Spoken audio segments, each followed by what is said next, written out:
Welcome back, everybody. We are getting into the lobby. The cat's flipping out. What the hell? It's going to be on Belshire Vestige once again.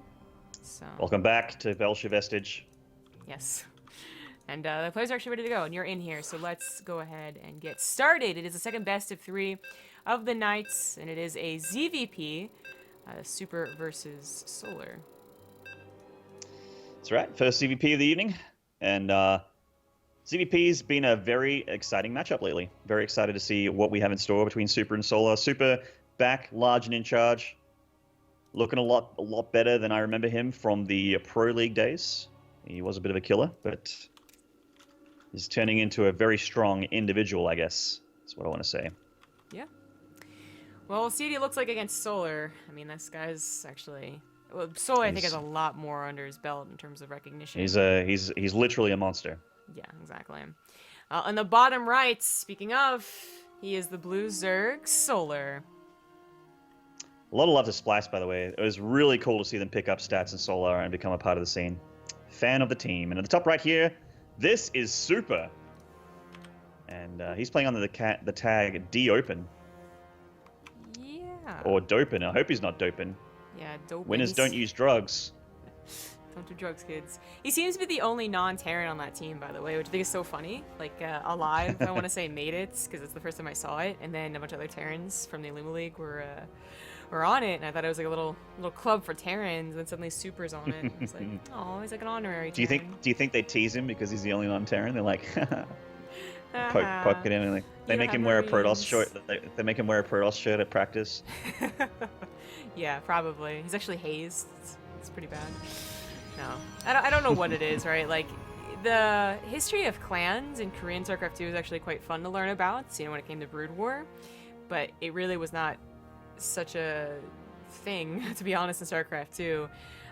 You heard about it maybe because the original big teams in StarCraft 2 were all just clans of people that kind of were like, you seem to be the most mature person, you be the coach. Like, it really was not that legitimate. It's kind of like OGS, right? Yeah, kind of, yeah. Like, a ton of them were just clans, and, you know, hey, you do well with numbers sometimes, like, you do it. So I think, like, Wera and OGS were definitely clans like that, where they weren't legit teams, but became legit teams. It's because they had so many good players. Yeah, I can't tell exactly which ones were or weren't, but, like, Slayers, I think, is the only one that really came into StarCraft 2 with legitimate, you know, sponsor and setup, because, of course, Boxer had come from the Brood War days where that was the norm, and he had the pull, of course, to get like Intel sponsors. But anyways, it just really wasn't as well known, because in Brood War you'd have like the Bai clan, right, which I remember, yeah, is still, you know, part of the guy's name, Bai Flash and whatever. So for StarCraft 2, I think it's kind of going back to that, because of course without Kespa teams they got to go back to at least having some type of team, someone to talk to at the very least about things you're having trouble with. And now I think we're seeing a lot more people in Korea with similar clan zags. I mean, even without a team, Bjorn still would have had friends and people to talk to and practice with. You know, people calling in the one-man army and all sorts of stuff. But I can guarantee you that he had friends and support as well, getting into being the world champ. Yeah. But you know, with StarCraft 2, it's a little bit different than Brood War because the practice is primarily ladder. It's not customs in a private room. Back in the day. Well, this might get a little bit cheesy pretty quickly. Now, Solar is expanding, it's looking like it, but he's on 21 drones, so Expansion's not doing very much. He's loading up this Overlord here with a bunch of Lings, and the Stalker is on the ball, but it doesn't have enough DPS to stop it from happening. So the Lings are in. And they do have speed. Mothership Core is going to need to come down here for an overcharge, and we're going to need some nice pro micro here from Super to try and not lose too much. So far, so good. He's got the wall at the front as well. Twilight Council is something that he would like to keep. Pylon. Same with the Cybernetics Core, though. Like, if the Cybernetics Core goes down, that's still a nice pickoff by Solar. I agree. If the Cybernetics Core goes down, he's going to be in a lot of trouble. That's no Adepts, that's no Stalkers. He's dropping 3 more Gateways here to try and just wall and just stymie the flow. The Cyber Core does go down, delaying Gateway research as well. So this wall is actually still in a lot of trouble. Not enough for an overcharge just yet. Yeah, he's got it now, but he's not using it. He's trying to bring his units back from the main base, where he did finally clean up Lings. Those Lings really didn't do very much, but losing Warp Gate timing is always going to be a pretty big deal. Plus, he Well, I guess he could start his Toilet Council upgrades, funnily enough. But I think he's acknowledging that the attack is still not over. Yeah, Solar is well and truly hitting his hard. Now, he's droning back at home, but I feel like that's just a... Why? Oh my god, why? Poor Seller, it's the saddest Cell in the world. Finally comes out into the world and just sees 1,000 lings in front of him, but he is going to live for now. The probes are being pulled. Nice micro on the probes, actually, from Solar, from Super, keeping them alive from Solar's lings. And he's going to go into the main instead here, seeing what he can get done. This wasn't so bad, but getting into the main actually racks up the kills a little bit more, and maybe 8s. A couple of those probes are pretty low. But Solar has been droning since that last attack. And he has managed to even things up, but only even things up, you know? Like, Super didn't do such a bad job. He did, actually. Like I was saying, is a really nice probe micro there from Super, and he did have to spend a lot of resources on remaking that wall, but Solar had to spend a lot of resources on those links, so it evened out. He's on 3 bases, and this could stabilize into a regular game from here. It's looking like it. Kind of is. Really, a lot of kudos to Super for keeping calm under pressure. He also just had, I think, what was a safe build, right? He got a Mothership Core first and foremost, even if it didn't have that much energy. And he also got a Zealot to plug in that hole in the wall. So, you know, he misses a wall for 1 second because Belcher kind of has a bigger wall. And he would be dead, I think, if he let those lings in immediately. So very nicely done. And now he has a Warp Prism with an Immortal. Doesn't look too scary, but it can take down a Queen or a couple of Roaches. If this Prism had a couple of mortals in it, I'd be feeling pretty good about Super's position. He'd be able to take out Queens, soften up hatcheries a little bit. But single Immortal with a Warp Prism, not too scary. If he warps in to support the Immortal, he definitely could get some hurt on. But Solar's doing a good job deflecting this so far, not losing anything critical, just a Ling there. Yeah. Super can get as fancy as he wants, as long as he has a macro. Let slip on his macro back at home.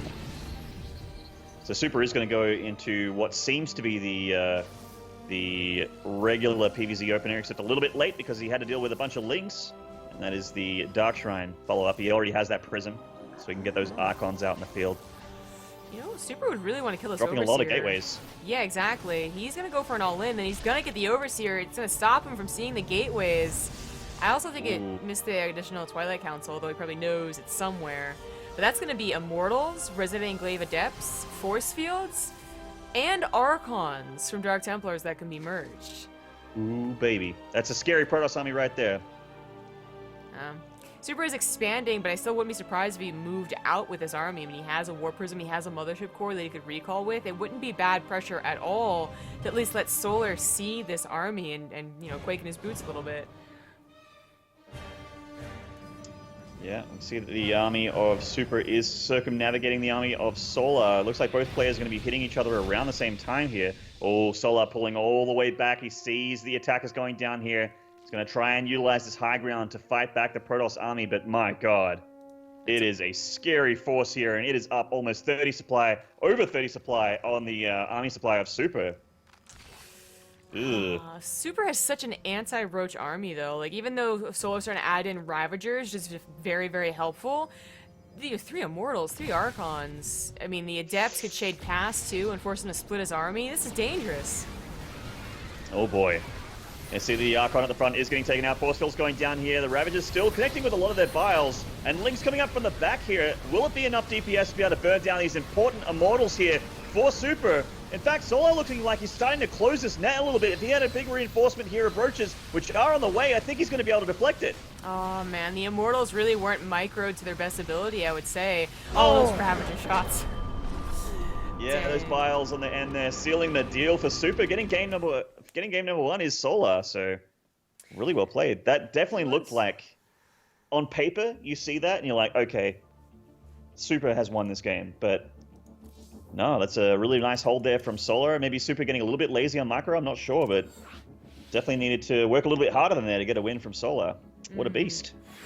Yeah, Solar certainly is a beast, but Super, I think, I mean, he probably still would have lost, even if his Immortal micro was godly, because there just was Lings flooding in, and there was a lot of production for Solar, but I still think, like, you know, the Immortals are shooting Lings at some point, the Warp Prism wasn't close enough to pick up micro at all, and even then, like, you could see that Solar even reached a little and focus fired Immortals, which would really be pulled back. So, you know, he could have done more or different things with that army. Again, shading past also was an option, but it was Yeah. a difficult game, and he might have thought. I'm actually like uncertain sometimes where pro gamers imagine themselves deflecting an attack like that. Like he either thought, oh, I only lost 7 probes, like I'm really not that bad, or he thought, oh man, my warp gate's so late, like my probes are off of mining for so long, like I gotta all in because I'm gonna lose. I really wonder which way they go. It'd be nice to know if that's something that he regularly does, or something that he felt like he was forced to do. Be nice to know. Yeah. I don't know super well. I'm sorry I said that word twice in a row, but I look forward to seeing a lot more of him now that he's sort of available to play a lot of these tournaments. I'm sure we will be seeing it. Yeah. Yeah. Super is he won one of our tournaments in the past a long time ago at this point, and he's certainly been a stable Protoss, but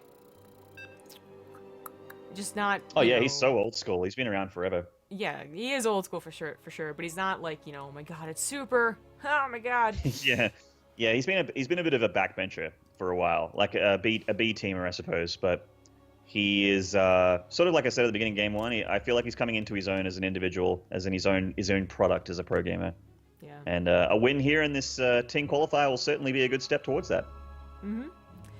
Oh, it's Newkirk Precinct. Hey, is this really the right map? I remember this one. Yeah, this is still in the map pool. I guess this and... No, this is actually the only one from the old map pool that's still in here. You made the cut, Newkirk. Yes. Good job, buddy. Well done, Newkirk. You did it, buddy. On the bottom left, he is up 1-0 right now. It is the Blue Zerg Solar. Handsome devil. And in the bottom right here, currently down in the series, this is Super. Alright, so a very unfortunate start, just if there's going to be Ling attacks. I think the Protoss is always going to be a little bit worried. Really thought Super did an okay job deflecting it, but maybe in hindsight he was losing out on too much mining and the warp gate timing was just a little bit too bad. But unfortunate news for Solar, or for Super rather, is that Solar could still go for Ling attacks. Newkirk Precinct isn't bad at all. You got this little hop-up barrier here. It's still a very large wall off over here, and it's actually a very popular strategy on Newkirk Precincts to go for Ling attacks. It certainly is. Always will be and always has been. So with the probe here of Solar, just so the probe here of Super is seeing what's up in Solar's main, and really nothing to see, nothing to report home about. There's nothing crazy going on here. Could just delay the third a little bit, I suppose, as the probe likes to do. Ooh, wow. Super went for a Nexus first. Yep. Greedy boy. Yeah, a little bit. In a funny way, like as long as it wasn't an early pool, which are it's pretty out of the meta now to go for anything early versus Protoss. This is probably even a safer move, funnily enough, because the pylons will be on the natural already, and your wall off would have started a little bit earlier because often your gateway is on the low ground too. So, I mean, Nexus first is always a bit greedy, but point is SimCity is now on the low ground too, so it might just work out fine. The quick probe scout certainly leads me to believe that he was just making sure that he could get away with it. He's been feeling, you're absolutely right, he's going to be feeling very safe right now. Just drones coming out here from Solar, so he's going to be gearing up for that third base pretty soon as well. He's bullying away that probe. Get out of here, probe. See ya. See ya. Peace. Don't ever come back. It's not going to survive, is it? It's already low, man. Well, shields are recharging, but that's going to be into the hull damage there when that nibble goes down.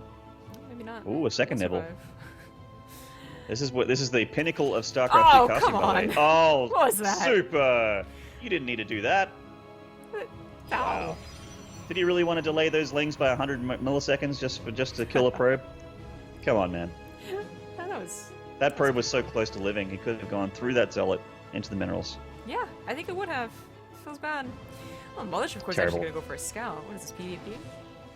Come on now. It's actually super dangerous. I mean, Yeah, Kez one queen won't kill Mothership Core, but there's always the potential. The balls in this kid, I mean, if this is one of those players that likes to, like, bust out a bunch of queens, not at this point you wouldn't have that many queens, it's only 3.5 minutes, but still, using all that energy for a recall instead of being at home and having your overcharges. Okay. So he's just going to have a look at the third and then come back. Fair enough. Okay. Yeah. All right, Mothership Core, you can do what you like.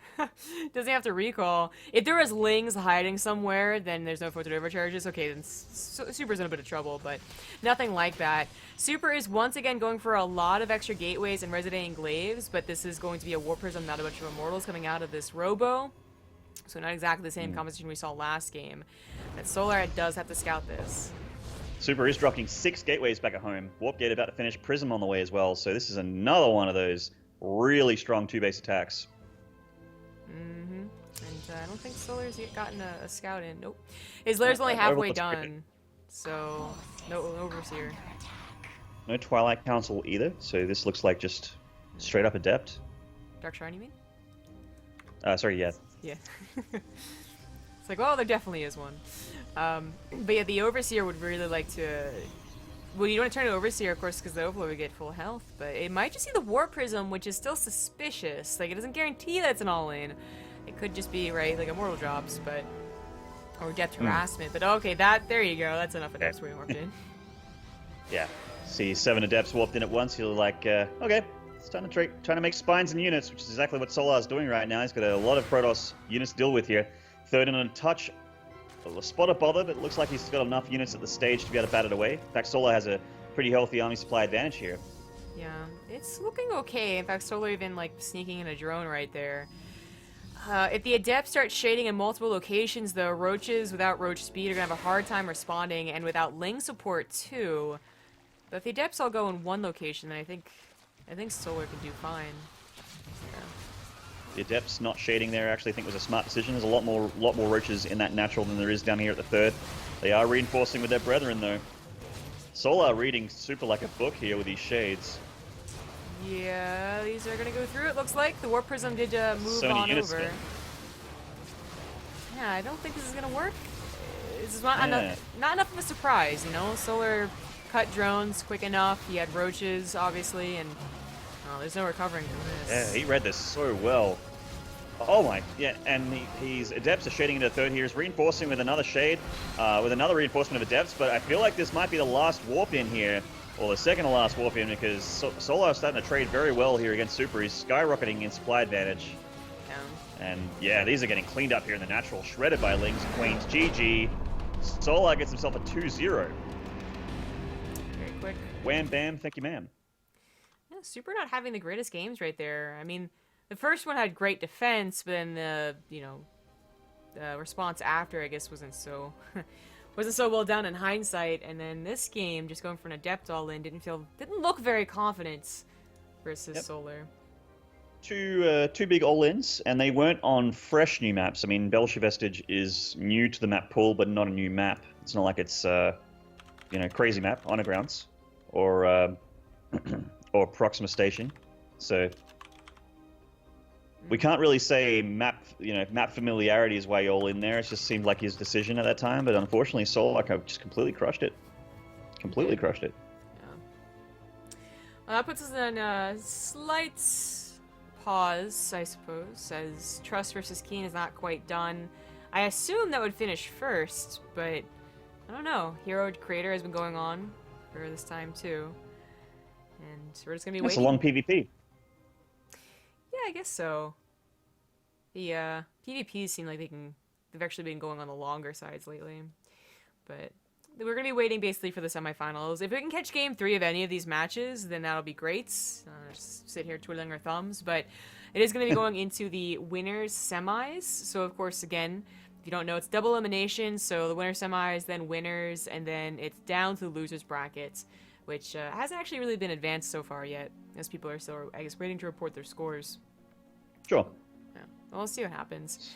So, thanks everyone for watching. Hope you're enjoying the cast. This might be a slightly longer break than before, but we'll get back to you as soon as we have a lobby set up.